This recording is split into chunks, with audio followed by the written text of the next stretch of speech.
From VOA Learning English, this is the Education Report. Nigeria has one of the world's highest rates of people who cannot read or write. But a government agency is taking steps to educate more than 400,000 Nigerians in Kano State. The Kano State Agency for Mass Education has set high goals for literacy, the ability to read and write. Minister of State for Education, Nyesom Wike, reported on the situation last September. The minister said the number of illiterate Nigerian adults has increased by 10 million over the past 20 years. The current total is 35 million. To improve that situation, Kano's education agency has joined with Education for All, a project of the United Nations Educational, Scientific, and Cultural Organization. Working together, they have launched more than 8,000 adult literacy classes in 44 areas. Their hope is to raise adult literacy levels to 90% in Kano State by 2015. The agency says it now has 16,000 people to teach and train students. Another goal is to create jobs and improve living conditions. The Kano City Women's Center is one of many learning centers for young and adult women. It serves hundreds of students at its school and at a vocational or occupational center. At the center, women learn sewing skills and make products like soaps and air fresheners. 25-year-old Halima Aminu is a mother of 3 children. She started going to the Kano City Women's Center in 2010. Now she is in her final year at the senior secondary level.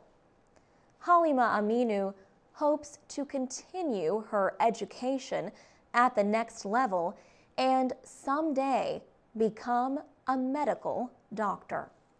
For VOA Learning English, I'm Alex Villarreal.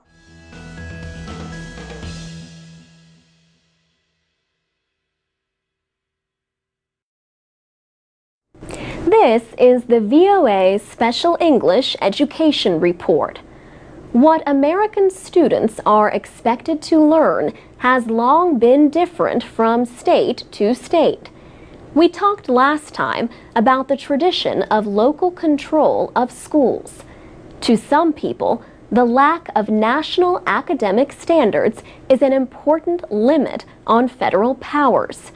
But others say all it does is limit American competitiveness in a world that is becoming more educated. Now, state governors and chief school officers are leading a movement toward what are known as the Common Core State Standards. These list content in math and English language arts that students are expected to learn each year from kindergarten to high school. In the past year, most of the 50 states have adopted these standards. That speed is partly explained by President Obama's Race to the Top competition.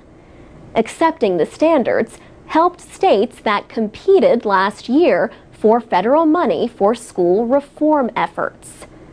Patrick Murray has been an elected member of the school governing board in Bradford, Maine for 4 years. The public school system is small, just 1,200 students from 5 towns. In April, Maine became the 42nd state to approve the Common Core standards. Mr. Murray says he does not trust supporters of these standards. They say this is a state-led effort, but he thinks the goal is national control of education. He says many states have adopted the Common Core standards only because they were offered federal money. My opinion is when you have federal mandates and federal money involved, it's no longer state-led. Mr. Murray says national academic standards would violate the United States Constitution. He believes the federal government should have no role in education. None. Patience Blythe disagrees. Ms. Blythe has taught for 5 years. She recently moved to Philadelphia, Pennsylvania. Before that, she was a science teacher in Texas, one of the few states not to adopt the Common Core standards. Ms. Blythe says national standards could improve the results of American students on international science tests. She says, not everything has to be a state issue. There could be a benefit from some more federal involvement in our education system, that we could address a lot of the inequalities that we have. She also disagrees with those who say the standards could limit the ability of teachers to be creative. The reality is, the standards give you keys and tools to understand what the objectives are. For VOA Special English, I'm Alex Villarreal. From VOA Learning English, this is the Education Report in Special English. The number of students from China studying at universities across the United States continues to increase. Some estimates say the number of undergraduate students from China in the United States has doubled in the last 2 years. Economists say the trend is largely caused by a growing middle class in China. Los Angeles County has one of the largest Chinese student populations in America, about 4,000 students. At the University of Southern California, students from China gather regularly for social events. One of the students says he has not met many Americans because there are so many students from China. He says this meant adjusting to life in the United States was easier. One international economist told VOA that Chinese students added more than $100 million to the economy of Los Angeles last year. He adds that across the country, Chinese students spend more than $4.5 billion every year. Economists say China's economic growth is behind the big increase in Chinese young people studying in the United States. One economist said that Chinese business leaders are now richer and can afford to send their children to study in America. In the past, Chinese students received scholarships to study in America. Today, many students, or at least their parents, pay their own expenses. And that is not the only change. The Dean of Religious Life at USC says Chinese students traditionally majored in engineering or science. Now, they are beginning to choose fields like business, education, or film. For VOA Learning English, I'm Carolyn Prasuti. This is the VOA Special English Education Report. The number of international students at colleges and universities in the United States has increased for the 5th year. The Institute of International Education in New York released its annual Open Doors report in November. The report says a record high of more than 720,000 students from other countries studied in America during the last academic year. The number was 5% higher than the year before, and almost 1/3 higher than 10 years ago. There were big increases from China, Saudi Arabia, Vietnam, Iran, and Venezuela.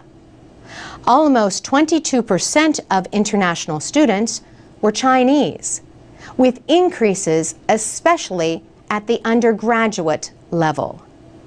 Together, almost half of all international students came from China, India, and South Korea.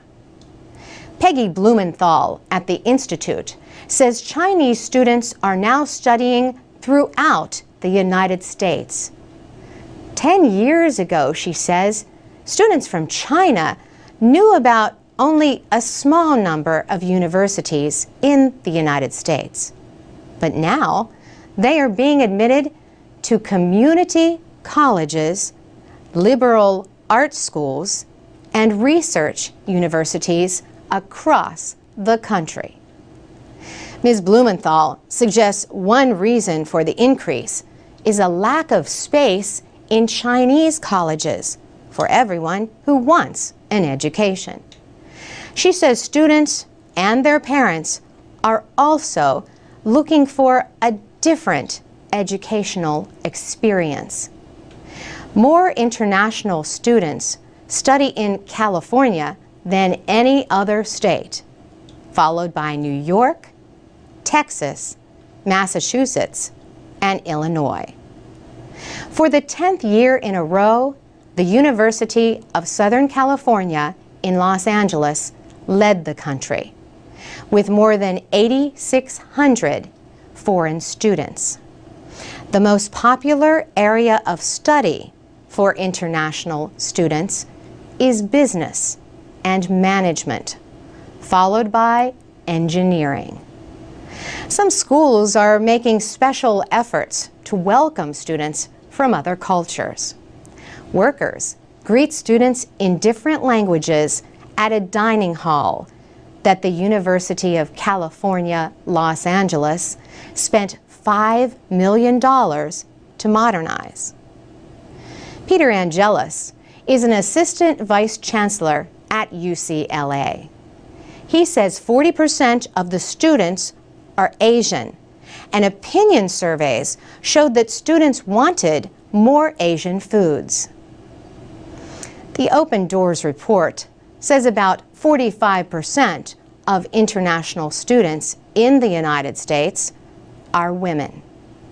Almost 2/3 of all foreign students receive the majority of their funding from personal and family sources. For VOA Special English, I'm Carolyn Prasuti. This is the VOA Special English Education Report. President Obama signed legislation in August to provide $26 billion to the states for education and health care. The measure includes $10 billion for education and $16 billion for Medicaid, the joint state-federal government medical program for the poor.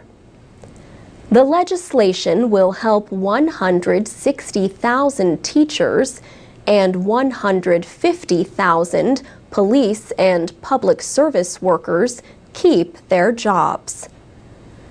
The House of Representatives approved the bill August 10th. House members had already begun a 6-week holiday when the Senate approved the measure.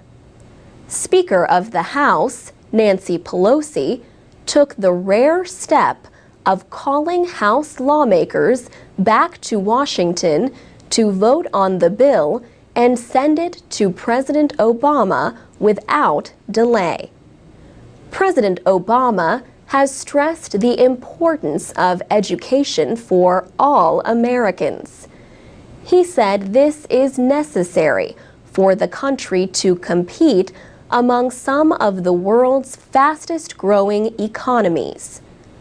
Earlier in the week, the president spoke at the University of Texas.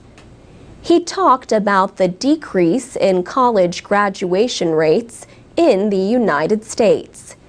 He said, "In a single generation, we've fallen from first place to 12th place in college graduation rates for young adults. That is unacceptable, but it is not irreversible. We can retake the lead." President Obama said educational success and economic well-being are linked. His goal is to increase the percentage of college graduates from 40% to 60% by the year 2020. The president said the federal government has already reformed the student loan system and increased tax credits for families struggling to pay college education costs. Some Republican lawmakers criticized the new measure.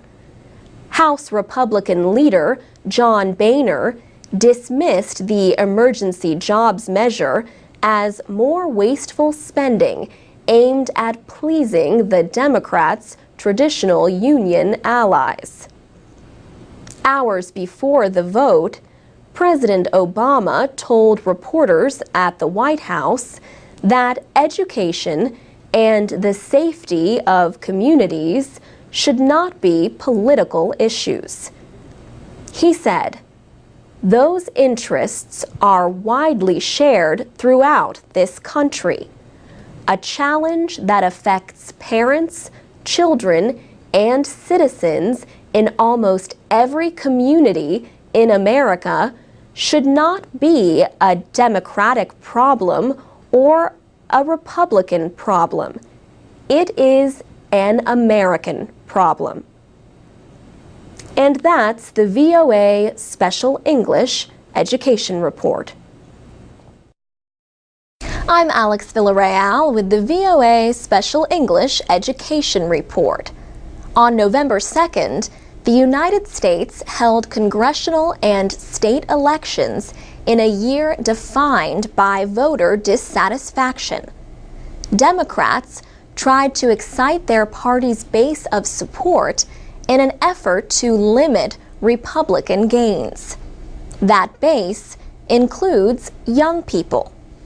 2 years ago, 2/3 of voters under 30 voted for Barack Obama.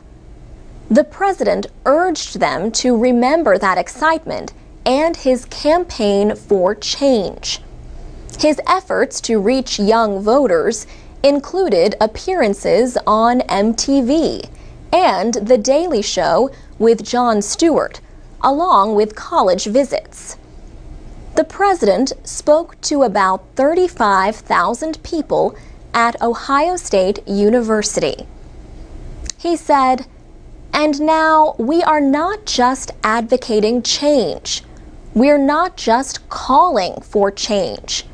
We're doing the hard work of change. We're grinding it out. Sometimes it's frustrating. We're delivering change inch by inch, day by day. It's not easy. Believe me, I know it's not easy." Zach Howell, president of the College Republican National Committee, could have said the same thing 2 years ago. But he said this year was completely different. He said more young people are proudly identifying themselves as conservatives and as Republicans. He said, "It is all about the economy. That is everything to them.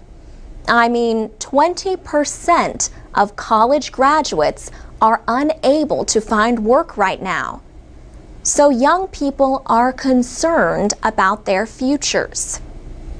60% of college students approved of the job President Obama was doing in May of last year. That number was down to 44% in an Associated Press MTVU survey in October.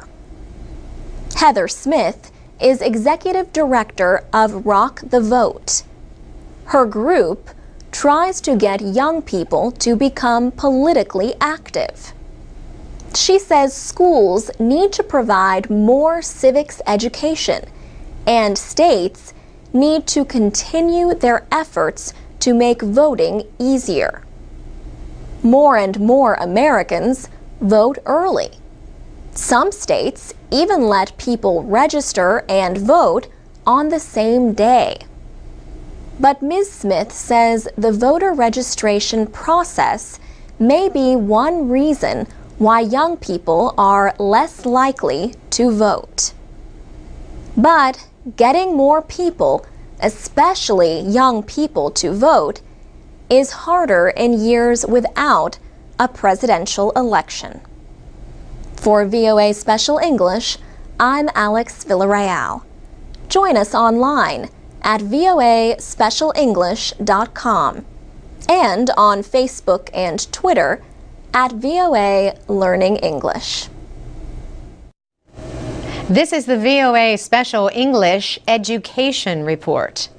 Claremont Lincoln University, near Los Angeles, is a new graduate school for religious education. It hopes to change the way religious leaders in the United States are educated.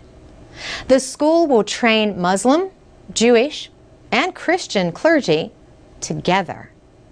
It offers master's degree programs in interreligious studies and Muslim leadership. Administrators think that this is the first interreligious university of its kind. 3 institutions founded Claremont Lincoln. One is the Claremont School of Theology, where the university is located. The other founders are the Academy for Jewish Religion, California, and the Islamic Center of Southern California. Students from one institution may take courses at the others. The Islamic School is just beginning its programs. The founders hope to begin training imams sometime next year. David Lincoln is chairman of the board of Claremont Lincoln. He and his wife Joan donated $50 million to the university. He says, "In a lot of places now, religions fight each other. And if the religions could encourage solutions to the problems, then the problems would be solved, and we'd all be better off." Reverend Jerry Campbell, president of the Claremont School of Theology, says teaching religion this way will strengthen society. If we can't love our neighbors who are not like us, if we can't love them being who they are, how can our country hang together?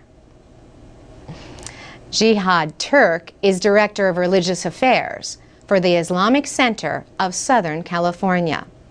He says this way of educating religious leaders will show that in the United States, there is great support from private institutions, from the public at large, and by the government as well, that recognizes that Islam and Muslims are on the side of peace. Ibrahim Rasool, South Africa's ambassador to the United States, spoke at the university. He says interfaith cooperation is a way to balance extremism. Anyone can step into the breach and claim to be speaking for God. And unless the middle ground is able to establish what is God's purpose, we will cede more and more ground to the fundamentalists. Reverend Campbell says he hopes to bring more religions to Claremont-Lincoln, including the Baha'i faith. An international school of Gen Studies will offer short-term exchange programs and seminars on Jainism, a religion from India. Reverend Campbell says the goal is to unite people, to promote religion as a source of healing, compassion, and peace. For VOA Special English, I'm Carolyn Prasuti. This is the VOA Special English Education Report. Today, we talk more about the costs of higher education in the United States. If you missed last week's report, you can find it on YouTube or at voaspecialenglish.com. Foreign students who need financial aid generally have to seek it from the school itself or their own government or employer. If you follow the news, then you know that President Obama recently signed healthcare reform legislation. But one of the two bills he signed into law also made unrelated changes in the federal student loan program. These changes will require new loans to come directly from the Department of Education. The department already makes these federally guaranteed loans for American citizens and permanent legal residents. But since the early 1990s, it has also paid private lenders to provide them. Now, as of July 1st, all new loans will go through the direct loan program only. Officials say the new law will save the government $61 billion over 10 years. The plan is to use more than half the savings to provide more federal Pell Grants to needy students. A few billion will also go to schools that traditionally serve minorities and to help two-year community colleges. The new law will reduce the most that borrowers must repay each year from 15% of their income to 10%. And the longest repayment period will be shortened from 25 years. Any remaining debt will be forgiven after 20 years or 10 if borrowers enter public service. Supporters in higher education said the final bill did not go far enough. Republican opponents called it an unnecessary government takeover of a private industry. Another criticism was that the financial services industry could lose about 30,000 jobs. The Department of Education reported last year that about 2/3 of graduates from four-year colleges had student loan debt. The average was about $23,000. And that's the VOA Special English Education Report. You can discuss education and other subjects on our Facebook page at VOA Learning English. You can also find transcripts and podcasts of our radio programs at voaspecialenglish.com. voaenglish.com. This is the VOA Special English Education Report. More than 100 teenage musicians recently attended a summer camp in Los Angeles to learn about the music business. Some of the advice they received came from the youngest member of the Jonas Brothers, 18-year-old Nick. Nick Jonas appeared in Broadway musicals before he became a pop star with his brothers. He told the students at the Grammy camp that social media was incredibly important at the beginning of the brothers' career and still is today. With Twitter and YouTube and Facebook, there are so many instant ways to connect with your fans. Other music professionals also shared their knowledge at the week-long camp. The annual event is part of Grammy in the Schools, a project from the organizers of the music industry's Grammy Awards. The camp gives students a chance to perform or to learn music production skills. Ben Lopiccolo worked on his skills as a music reporter. He found that he really enjoyed writing and telling people about music to expand their tastes. These teens hope to be part of an industry that is going through big changes.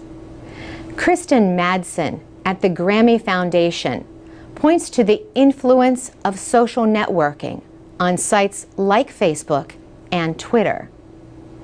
There are new ways and new roadmaps for kids to succeed in the music industry, and they have a lot more access to doing it themselves. 13-year-old Grayson Chance is about to release his first album. He told the other young musicians that his career began with a music video on YouTube. Giovanni Quattrocchi hopes for a career as a music producer. "I'm excited to see where music is going to go," he says. For example, he likes the way, especially with hip-hop, there's a lot of sampling of different genres of music. Music is also becoming more international, says Elise Go, who hopes to be a songwriter. She points to American influences in Korean and Chinese pop music. She says, "That's very cool to hear, a pop song you think you'd hear on the radio in America in another language." Brian London plays keyboards for Lady Gaga and other artists. He told the students that succeeding in music is about hard work, not just talent. Being a great player, everybody's a great player, so a lot of artists, management labels, and music directors look at more than just being a great player in order to be hired for a gig.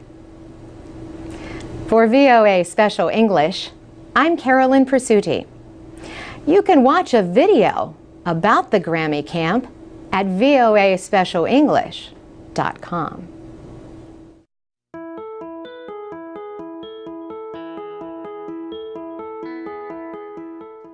From VOA Learning English, this is the Education Report. Public universities in Nigeria have reopened after a nearly 6-month-long strike by teachers. Repeated strikes can add months, even years, to the time it takes a student to finish a study program. Students at public universities across Nigeria say they are worried about exams and completing their project work. The Academic Staff Union of Universities, a labor group, suspended the strike in December. Part of the settlement was a government promise to invest billions of dollars during the next 5 years in university buildings and equipment. The government said that soon 25% of the nation's budget will be spent on education. Some teachers say the strike was really about pushing the government to make Nigeria's universities better. Laz Ematike is with Delta State University. He says the strike was not only to improve conditions for university teachers, but was meant to help everyone. He says better science laboratories and other improvements will let Nigeria compete with other parts of the world. Countries throughout Africa, not just Nigeria, are considering how to answer the exploding demand for admission to universities. These countries must also improve academic values and requirements and find ways to pay teachers enough to keep them. Hundreds of thousands of students pass college entrance exams every year, but many cannot attend public universities because there are not enough classrooms or teachers. University lecturers say they will be watching to make sure their schools get and effectively use the money the Nigerian government has promised. For VOA Learning English, I'm Carolyn Presutti.